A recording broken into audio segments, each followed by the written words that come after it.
Hi, we're Birds of Poole Harbour, and this is the first of quite a few videos we're going to try and do this winter to try and highlight and make people aware of what we do and some of the kind of conservation efforts that go on around the harbour that allow the harbour to maintain its beauty, but also its importance from a conservation perspective. So this morning, afternoon now actually, we're out doing a WeBS count, and WeBS stands for Wetland Bird Survey.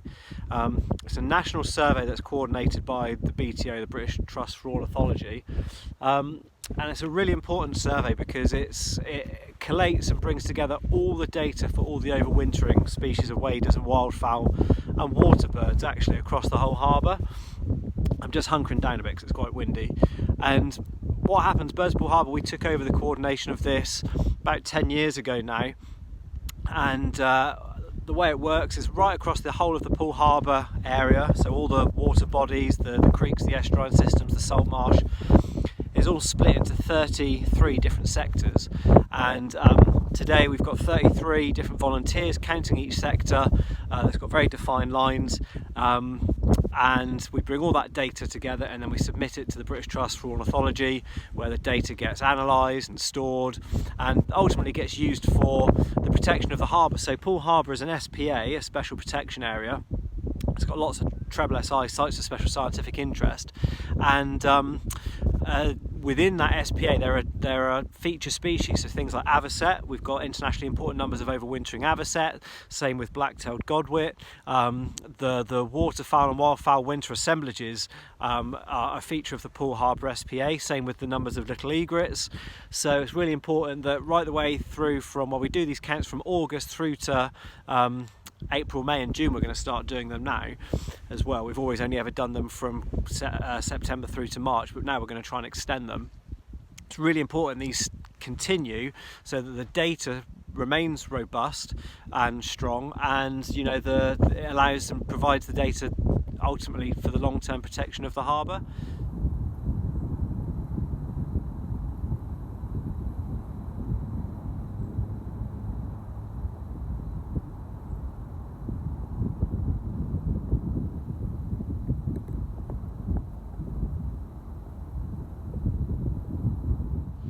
And then one of the questions we always get asked is, how do you count such big numbers of birds? So at the peak time during the winter, Poole Harbour could have anything up to kind of between 20 to 25,000, sometimes over 25,000 water birds, so ducks and waders and herons and egrets, things like that.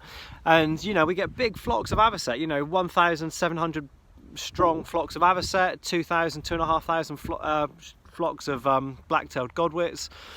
And so a clicker is mightily important. We're counting the birds with a clicker.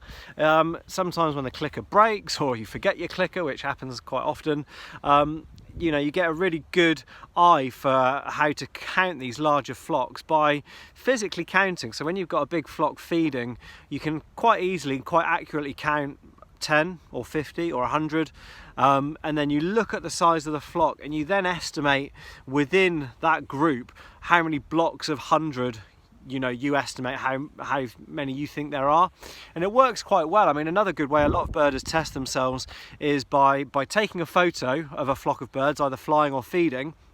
It's got a really nice big flock of meadow pipit just flown by, and then take a photo, you count it either physically or estimate how many birds you think are in that flock, and then get home, put the photo on your computer, and then you count exactly how many there were, and it really allows you to understand how much you've been overcounting or undercounting.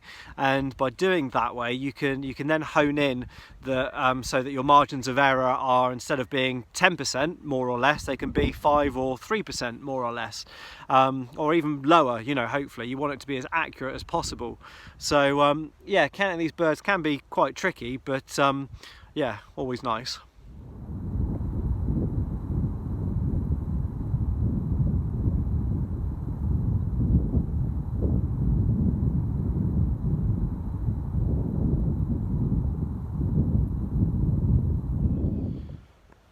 So I've just moved ever so slightly, to get out of the wind, but also so I can count a different part of my sector.